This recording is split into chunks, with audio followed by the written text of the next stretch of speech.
Hi, I'm Marc Spagnuolo from thewoodwhisperer.com. As you probably already know, there are a lot of glues on the market today.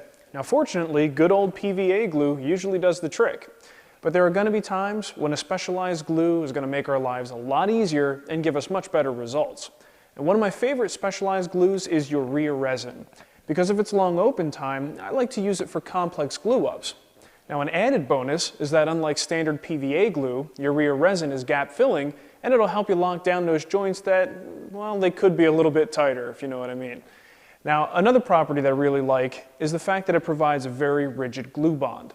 Now put all these things together and we have the perfect glue for veneering. But not all urea resin glues are created equal.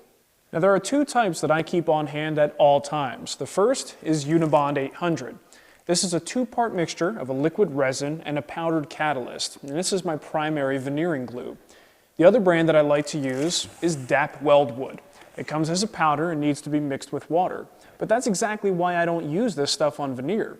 The water gets absorbed into the veneer and could cause problems as the wood dries after the glue up. I've even heard from a few people who've used this stuff in a veneering project only to come back the next day to find that their joints opened up. So I say better safe than sorry, and I stick with the water-free formulations.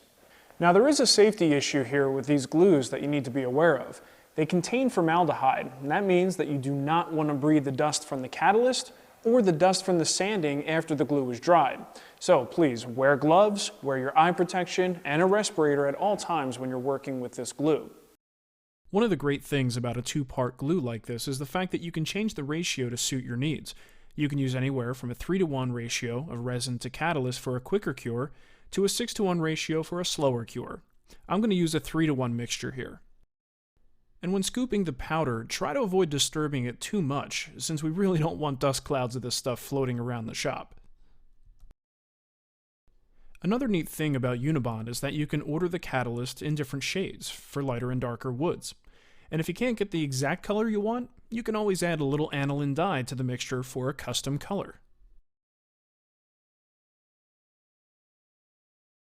Once the glue is evenly mixed, I pour a good amount on the substrate. An ink roller is perfect for spreading the glue into a nice even layer.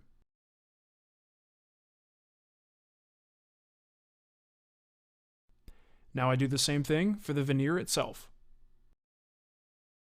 And of course, you would also veneer the other side of the substrate. And one last thing you should know is that temperature plays a major role in this glue's ability to cure. Warmer is better, and never use it in temperatures less than 65 degrees. Now it's really not necessary for you to have a bottle of every glue available in your shop. But when you start getting into specialized areas like veneering and things like bent lamination, you might find that certain glues just fit your needs better than the stuff that you use on a day-to-day basis. And urea resin glue is definitely one that you should consider. Thanks for watching.